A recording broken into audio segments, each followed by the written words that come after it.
Hello friends, welcome back to my channel. दोस्तों, अपनी last की वीडियो में हमने कॉन्टिनेंट्स एंड ओशंस को अच्छे से स्टडी किया था। आज हम वर्ल्ड जियोग्राफी का एक वेरी इंटरेस्टिंग टॉपिक डिस्कस करने वाले हैं। बेसिकली आज हम अक्षांश और देशांतर रेखाओं को अच्छे से स्टडी करेंगे। यह टॉपिक काफ़ी इंटरेस्टिंग होने वाला है।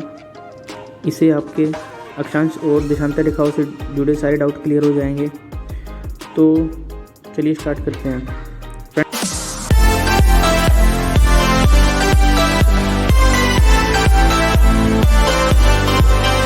फ्रेंड्स, अगर आपने अभी तक मेरा चैनल सब्सक्राइब नहीं किया है तो मेरे चैनल को सब्सक्राइब करें ताकि मेरी लेटेस्ट वीडियो का नोटिफिकेशन आपको सबसे पहले मिले।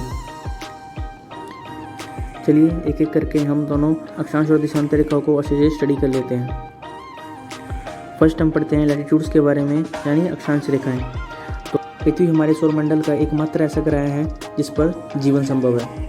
पृथ्वी का भूगोलिक अध्ययन करने के लिए हम जो सैंपल यूज़ करते हैं उसे ग्लोब कहते हैं। दोस्तों, हमको ग्लोब पर दो तरह की रेखाएं देखने को मिलती हैं, जिसमें से कुछ हॉरिजॉन्टल एंड कुछ वर्टिकल लाइंस होती हैं। इन्हीं काल्पनिक रेखाओं को अक्षांश और देशांतर रेखाएं कहा जाता है। चलिए एक एक करके हम दोनों को अच्छे से डिस्कस कर लेते हैं। फर्स्ट हम लैटिट्यूड्स के बारे में पढ़ेंगे, यानी अक्षांश रेखाएं। तो दोस्तों, वह काल्पनिक रेखा जो पृथ्वी के चारों ओर पश्चिम से पूर्व की ओर ड्रॉ की जाती है उसे अक्षांश रेखा कहा जाता है। दोस्तों, पृथ्वी के बीचों बीच 0 डिग्री अक्षांश पर एक रेखा खींची जाती है जिसे विषुवत रेखा या इक्वेटर या भूमध्य रेखा कहा जाता है। यह भूमध्य रेखा पृथ्वी को 2 इक्वल पार्ट्स में डिवाइड करती है, जिसे एक पार्ट उत्तरी गोलार्ध तरह एक पार्ट को दक्षिणी गोलार्ध कहा जाता है। दोस्तों, ये अक्षांश रेखाएं भूमध्य रेखा से उत्तरी गोलार्ध में उत्तरी ध्रुव तक तथा दक्षिणी गोलार्ध में दक्षिणी ध्रुव तक जाती हैं। दोस्तों, ये अक्षांश रेखाएं एक दूसरे के समानांतर होती हैं, जिससे इन दो अक्षांश रेखाओं के बीच की दूरी हर स्थान पर इक्वल होती है। दो अक्षांश रेखाओं के बीच की दूरी 111 किलोमीटर होती है। वेरी इंपॉर्टेंट पॉइंट्स है फ्रेंड्स, नोट कर लीजिए। दो अक्षांश रेखाओं के बीच की दूरी कितनी होती है? 111 किलोमीटर होती है।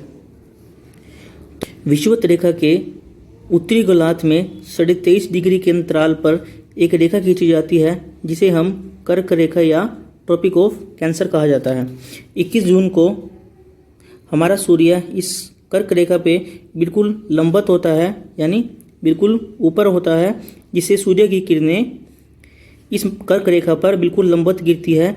इसीलिए 21 जून को उत्तरी गोलार्ध में सबसे बड़ा दिन माना जाता है।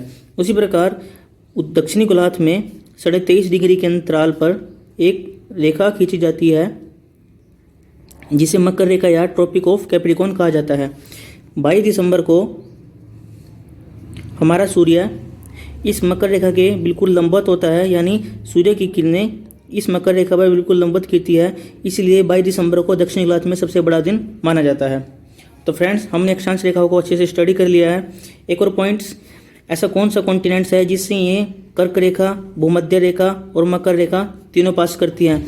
तो फ्रेंड्स, अफ्रीका एकमात्र ऐसा कॉन्टिनेंट्स है जिससे ये तीनों रेखाएं पास करती है। एग्जाम में बार बार पूछ लिया जाता है, तो अफ्रीका एकमात्र ऐसा कॉन्टिनेंट्स है जिससे ये तीनों रेखाएं पास करती हैं। तो चलिए फ्रेंड्स, अब हम लैंगिट्यूड्स को अच्छे से स्टडी कर लेते हैं। दोस्तों, वह काल्पनिक रेखा जो उत्तरी ध्रुव को दक्षिणी ध्रुव से मिलाती है उसे देशांतर रेखा कहा जाता है, यानी लॉन्गिट्यूड्स कहा जाता है। फ्रेंड्स, दो लॉन्गिट्यूड्स या दो देशांतर रेखाओं के बीच की दूरी भूमध्य रेखा तक आने तक बढ़ती रहती है। इसलिए दो देशांतर रेखाओं के बीच की दूरी सबसे ज़्यादा भूमध्य रेखा पर होती है, जो 111.3 किलोमीटर होती है। तो ध्यान रखिएगा गाइस, दो देशांतर रेखाओं के बीच की दूरी भूमध्य रेखा पर सबसे ज़्यादा होती है। दोस्तों, देशांतर रेखाओं की लंबाई समान होने के कारण इसे मेजर करना थोड़ा डिफिकल्ट होता है। इसलिए 0 डिग्री देशांतर पर ग्रीनिच मध्यशाला से एक रेखा खींची जाती है, जिसे हम प्राइम मेरिडियन कहते हैं। दोस्तों, यह प्राइम मेरिडियन समय निर्धारण के लिए प्रयोग की जाती है। दोस्तों, 0 डिग्री देशांतर और 180 डिग्री देशांतर एक दूसरे के बिल्कुल विपरीत होते हैं। 0 डिग्री देशांतर समय निर्धारण के लिए तथा 180 डिग्री देशांतर तिथि निर्धारण के लिए प्रयोग किया जाता है। तो दोस्तों हमने देशांतर रेखा को भी अच्छे से स्टडी कर लिया है। अगर अभी भी आपका देशांतर और अक्षांश रेखाओं से कोई डाउट रह गया तो प्लीज़ मुझे कमेंट बॉक्स में लिखिए, मैं आपका रिप्लाई ज़रूर करूँगा।